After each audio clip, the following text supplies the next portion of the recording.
नमस्कार दोस्तों, स्वागत है आपका अपने YouTube चैनल RPSC मेकर पर। दोस्तों, हमने फिजिक्स का जो फर्स्ट चैप्टर स्टार्ट किया था उसके 2 पार्ट मैंने कंप्लीट करा दिए हैं। और देखो, फर्स्ट पार्ट में हमने क्या क्या पढ़ा था उनको हम एक बार सरसरी नज़र से देख लेते हैं। देखो, फर्स्ट पार्ट में हमने पढ़ा था विद्युत आवेश। ठीक दोस्तों, कि विद्युत आवेश क्या होता है। फिर आवेश है, आवेश की मैंने डेफिनेशन बता दी थी। फिर आवेश कितने प्रकार के होते हैं ये भी मैंने आपको बता दिया था, धन आवेश और ऋण आवेश। फिर इनके जो चार्ज हैं ये भी बता दिया था, इनके पे चार्ज कौन सा होता है। फिर इन आवेशों को समझने के लिए इनके जो आकर्षण प्रतिकर्षण वाला गुण है वो भी मैंने आपको बताया था। ये छोटा सा प्रैक्टिकल हमने किया था। फिर उसके बाद में हमने जो ध्रुवता होती है, ध्रुवता क्या होती है, जो धन और ऋण आवेश है उनमें अंतर करना, भेद करना क्या कहलाता है, ध्रुवता कहलाती है। ठीक दोस्तों, फिर हमने पढ़ा था कि विद्युत आवेश का जो इलेक्ट्रॉन सिद्धांत है। ठीक दोस्तों, इलेक्ट्रॉन सिद्धांत क्या बोलता है। इलेक्ट्रॉन सिद्धांत कहता है कि परमाणु से, ठीक दोस्तों, परमाणु कोई भी है, कोई भी पदार्थ है वो आवेशित होता है तो उसमें आवेशित कब होता है, आवेशित तब होता है उसमें से जब इलेक्ट्रॉन या तो ग्रहण किए जाएंगे या निकाले जाएंगे। ठीक दोस्तों, तो जो आवेश होता है तो आवेशन की प्रक्रिया में केवल इलेक्ट्रॉन ही भाग लेते हैं, केवल इलेक्ट्रॉन ही तो जुड़ते हैं और इलेक्ट्रॉन ही निकलते हैं। तो ये होता है विद्युत आवेश का इलेक्ट्रॉन सिद्धांत। ठीक दोस्तों, जो धन आवेश होता है वो क्या रहता है, स्थिर रहता है, वो हमेशा, वो कभी भी मतलब क्या है, गति नहीं करता है। फिर हमने पढ़ा था आवेशन, कि आवेशन कितने प्रकार से होता है, 3 प्रकार से, घर्षण द्वारा, और फिर स्पर्श या चालन द्वारा, और फिर होता है प्रेरण द्वारा आवेशन। तो दोस्तों, ये हमने पढ़े थे 3 प्रकार है आवेशन के। ये मैंने आपको अच्छी तरीके से पढ़ाया था। अगर आपने हमारे जो पहले वीडियो बना दिए हैं, 2 पार्ट बना दिए हैं, अगर वो दोनों पार्ट अभी तक नहीं देखे हैं तो उनको अवश्य देख लीजिए, क्योंकि उनके देखे बिना आगे का आपको कुछ भी समझ में नहीं आएगा।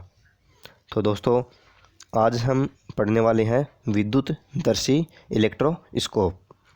तो दोस्तों, वीडियो स्टार्ट करने से पहले आपसे छोटी सी रिक्वेस्ट है, यदि आप हमारे चैनल को पहली बार देख रहे हो तो हमारे चैनल को सब्सक्राइब अवश्य करें, साथ ही बेल आइकन को ज़रूर दबाएं, जिससे आपको हमारी वीडियोज़ के नोटिफिकेशन मिलती रहें। और दोस्तों, अगर आपको वीडियो पसंद आ रहे हो तो इसको लाइक करें और शेयर करें। तो दोस्तों, आपको एक सूचना और दे देता हूँ मैं। जैसे लॉकडाउन चल रहा है, उसको देखते हुए, उसके मद्देनज़र मैंने ये फिजिक्स स्टार्ट की है, कि जिससे जो पढ़ने वाले बच्चे हैं उनका लॉकडाउन में मतलब उनका कोई नुकसान नहीं हो। ठीक है, लॉकडाउन में भी उनकी पढ़ाई रुके नहीं, पढ़ाई में कोई बाधा उत्पन्न ना हो। और जैसे दोस्तों, जैसे आर्थिक रूप से जो कमज़ोर बच्चे हैं, ट्यूशन वगैरह नहीं कर पाते हैं किसी कारणवश, यानी कोई, जैसे कोई गांव के बच्चे होते हैं वहाँ पर कोई टीचर नहीं मिल पाते हैं, तो दोस्तों उनके लिए भी ये वीडियो बहुत ही महत्वपूर्ण है। ठीक दोस्तों, जैसे कोई टीचर नहीं मिल पाते हैं, आर्थिक तंगी की वजह से कई बच्चे ट्यूशन नहीं कर पाते हैं, तो दोस्तों जो मैं आपको यहाँ पर ऑनलाइन प्लेटफॉर्म के माध्यम से आपको यहाँ पर मैं कक्षाएँ अवेलेबल करा रहा हूँ, तो यहाँ से आप पूरा सिलेबस कवर कर सकते हैं, साथ में नोट्स भी बना सकते हैं, और यहाँ से आराम से आपका रिवीजन हो सकता है। ठीक दोस्तों, ये मेरे जो वीडियो हैं इनको देखने के बाद आपको कहीं पर भी ट्यूशन की आवश्यकता नहीं होगी। ठीक दोस्तों,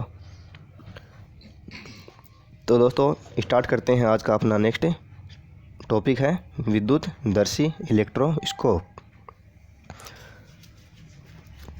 देखो, विद्युत दर्शी की सहायता से किसी वस्तु पर आवेश की उपस्थिति को ज्ञात किया जाता है। ठीक दोस्तों, विद्युत दर्शी की सहायता से क्या होता है कि कोई भी वस्तु है, ठीक दोस्तों, कोई भी वस्तु है, मान लिया 2 वस्तु इस तरह से है, ठीक है, इन पर आवेश है या नहीं, इसकी उपस्थिति को ज्ञात किया जा सकता है। ठीक है दोस्तों,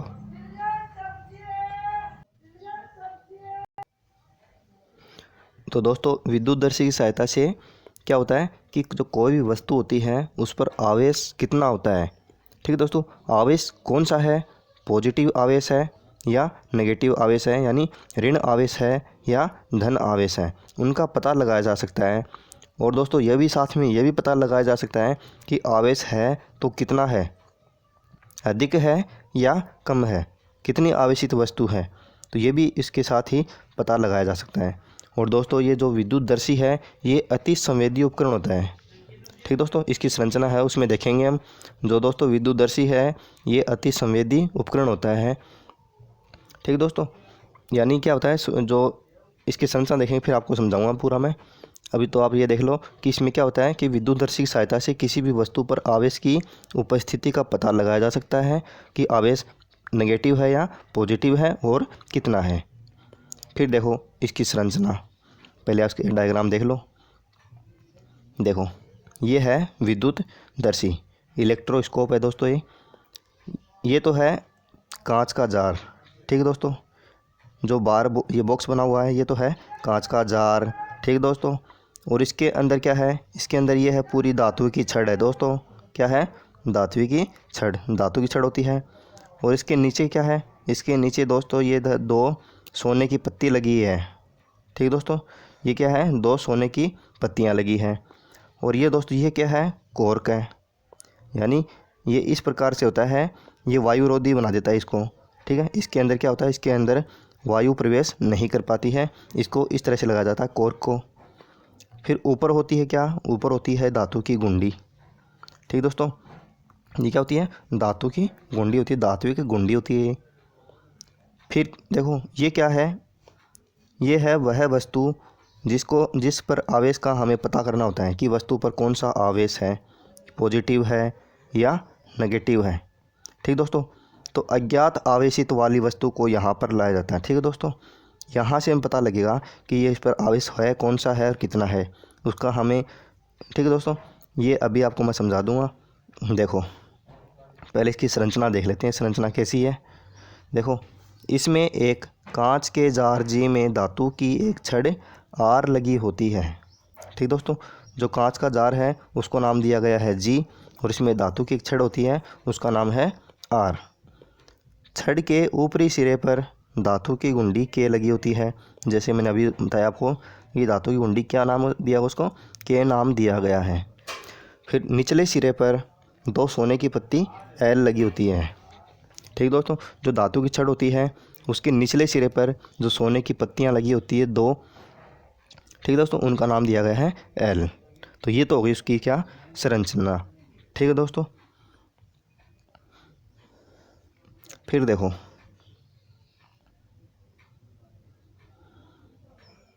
जब किसी आवेशित वस्तु को धात्विक गुंडी के संपर्क में लाया जाता है। ठीक दोस्तों, कोई भी आवेशित वस्तु है उसको धातु की गुंडी के संपर्क में लाया जाता है, तब कुछ आवेश स्वर्ण पत्तियों पर स्थानांतरित हो जाता है। ठीक दोस्तों, जैसे धातु की गुंडी है उसके संपर्क में लाएंगे तो क्या होगा कि कुछ आवेश स्वर्ण पत्तियों पर स्थानांतरित हो जाएगा तथा प्रतिकर्षण के कारण पत्तियां फैल जाती है। ठीक दोस्तों, फिर क्या होगा कि जो आकर्षण होगा, प्रतिकर्षण होगा, तो प्रतिकर्षण की क्या होगा, प्रतिकर्षण के कारण दोस्तों आपको मालूम है कि प्रतिकर्षण के कारण क्या होता है, एक दूसरे से दूर जाती है। प्रतिकर्षण ये तो होता है, प्रतिकर्षण होता है एक दूसरे से दूर हटना। तो दोनों पत्तियां हैं आपस में क्या होंगी, एक दूसरे से दूर हटेंगी इस तरह से, तो उनमें क्या हो जाएगा, प्रतिकर्षण होगा और वो पत्तियां क्या हो जाएंगी, फैल जाती है। फिर है पत्तियों का फैलना ये संपर्कित वस्तु पर आवेश की मात्रा के बारे में जानकारी देता है। ठीक है दोस्तों, तो इस लाइन का अर्थ क्या हो गया, इस लाइन का अर्थ ये है कि जैसे दो धातु की पत्ती लगी नीचे इस तरह से, तो ये कितनी फैलेगी, अगर कम फैलेगी तो इसका मतलब है उस वस्तु पर आवेश है वो थोड़ा कम है। और ज़्यादा फैलेगी इसका मतलब क्या है, उस पर आवेश और ज़्यादा है। और अधिक फैलेगी, ठीक दोस्तों, तो इसका मतलब क्या हो गया कि उस पर आवेश अत्यधिक मात्रा में है। तो ये होती है उसकी आवेश की उपस्थिति का, इस तरह से उसमें पता लगाया जा सकता है। फिर देखो, फिर है यदि किसी आवेशित वस्तु को पहले से आवेशित विद्युतदर्शी के समीप लाते हैं तथा यदि वस्तु पर आवेश एवं विद्युतदर्शी पर आवेश समान प्रकृति का है तो पत्तियां और अधिक फैल जाती हैं तथा यदि आवेश विपरीत प्रकृति का है तो पत्तियां सिकुड़ जाती है। ठीक दोस्तों, देखो इसको समझने का प्रयास करते हैं। देखो हम दो वस्तुओं की बात करेंगे यहाँ पर। पहली वस्तु ले लेंगे हम कांच की छड़ ले लेंगे, ठीक दोस्तों। एक ले लेंगे हम प्लास्टिक की छड़। अब दोस्तों आपको मालूम है कि जो कांच की छड़ होती है वो कैसी होती है, वो तो होती है धनावेशित। कैसी होती है? धनावेशित होती है कांच की छड़। जो प्लास्टिक की छड़ होती है वो होती है ऋणावेशित। कैसी होती है? ऋणावेशित। देखो दोस्तों अभी बता देता हूँ, अगर आपको याद नहीं है तो मैंने ऊपर करवा दिया आपको। ये देखो, देखो यहाँ पर कांच की छड़ दिखा रखी है, कैसी है? धनावेशित। प्लास्टिक की छड़ ये रही, ये कौन सी है? ये होती है ऋणावेशित, ठीक दोस्तों। तो इस यहाँ पर हम प्रयोग करके देखेंगे। देखो प्रैक्टिकल छोटा सा, ठीक दोस्तों। हमने ले ली कौन सी वस्तु? हमने ले ली पहले कांच की छड़, जिस पर आवेश कौन सा है? पॉजिटिव आवेश है। कौन सा आवेश है? पॉजिटिव आवेश है। अब क्या किया कि जो कांच की छड़ है इसको लेकर आए हम यहाँ पर, ठीक दोस्तों। यहाँ पर लेके आए गुंडी के पास में। इसको जैसे ही गुंडी के संपर्क कराया जाता है तो संपर्क कराने पर क्या होगा, जो भी इसका पॉजिटिव आवेश है, जो इस कांच के छड़ का पॉजिटिव आवेश है वो चला जाएगा इस धातु की छड़ के अंदर। इस धातु की छड़ के अंदर होता हुआ फिर नीचे चला जाएगा और फिर क्या होगा कि जो सोने की पत्ती हैं उन पर भी क्या हो जाएगा? पॉजिटिव आवेश फैल जाएगा, ठीक दोस्तों। तो दोनों पत्तियां हैं, दोनों पत्तियों पर पॉजिटिव आवेश फैल जाएगा। तो इसका मतलब क्या हो गया कि दोनों पत्तियां हैं, दो पत्तियां हैं, दोनों पर कैसा आवेश है? पॉजिटिव आवेश है, यानी समान प्रकृति का आवेश है। अब दोस्तों आपको सभी को मालूम है कि जो समान प्रकृति का आवेश है वो क्या होता है? वो प्रतिकर्षित करते हैं, ठीक दोस्तों। समान प्रकृति के आवेश एक दूसरे को प्रतिकर्षित करते हैं। तो क्या होगा, जो ये सोने की पत्तियां हैं वो क्या होंगी? एक दूसरे से दूर हटेंगी, यानी फैल जाएंगी, ठीक दोस्तों। तो इस तरह से क्या होगा, इस तरह से हम किसी भी वस्तु पर आवेश की उपस्थिति का पता लगा सकते हैं, ठीक दोस्तों। अगर मान लो हमें कोई अज्ञात वस्तु दे दी जाती है इस तरह से, ये अज्ञात वस्तु है, इस पर हमें आवेश का पता नहीं है कि कोई हमें मान लो ऐसे बता दे कि ये वस्तु है, ठीक है दोस्तों। ये वस्तु है, इसको आपको बताना है कि इस पर आवेश कौन सा है, पॉजिटिव आवेश है या नेगेटिव आवेश है। तो हम इस विद्युत दर्शी की सहायता से ये ज्ञात कर सकते हैं कि अब देखो किस तरह से ज्ञात करेंगे। उसी तरह से ये छड़ है, अज्ञात है, इसका हमें पता नहीं है कि कौन सा आवेश है इस पर। तो इसको इसके जो गुंडी है इसके नज़दीक लाएंगे और इसको संपर्क करा देंगे।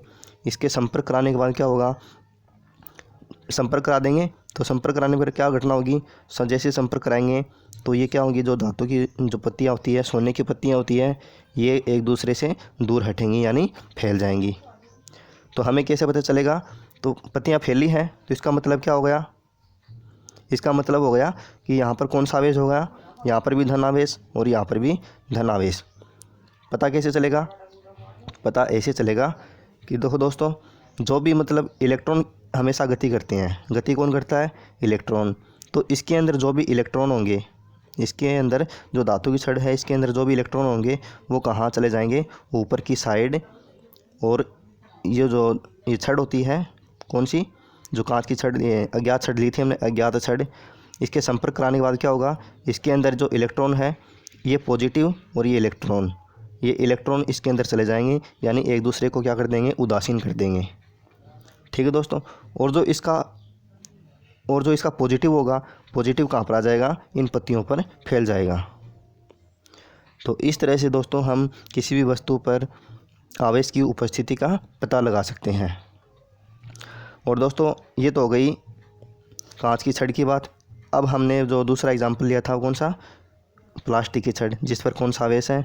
ऋण आवेश। तो ऋण आवेश वाली वस्तु को, ठीक दोस्तों, जो ऋण आवेश वाली वस्तु प्लास्टिक की छड़, इसको यहाँ पर लाएंगे। फिर क्या होगा, ये प्रयोग करने के लिए देखो दोस्तों, पहले हमें इसको इस तरह से इस पोजीशन में हमें सेट करना पड़ेगा, ठीक दोस्तों। पहले क्या करना पड़ेगा? इस पोजीशन में हमें सेट करना पड़ेगा, ठीक दोस्तों। इस पोजीशन में हमें सेट करना पड़ेगा, यानी पहले इसको धन आवेश वाली वस्तु है उससे हमें इसको आवेशित करना पड़ेगा, यानी जो धातु की, जो सोने की पत्तियां हैं, इनको आपस में फैलाना पड़ेगा। फिर इसके पास में जैसे ही हम क्या लाते हैं, नेगेटिव आवेश वाली वस्तु को लाते हैं, प्लास्टिक की छड़ को लाते हैं, तो क्या होता है, जो नेगेटिव आवेश है वो इस पर फैल जाएगा, धातु की जो गुंडी है इस पर।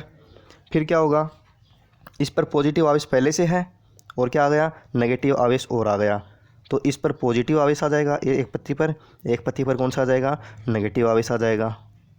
ठीक दोस्तों, तो क्या होगा, पॉजिटिव आवेश और नेगेटिव आवेश एक दूसरे क्या कर देंगे, उदासीन कर देंगे, यानी क्या हो जाएगा, पत्तियां आपस में क्या हो जाएंगी, चिपक जाएंगी, पत्तियां आपस में इस तरह से हो जाएंगी,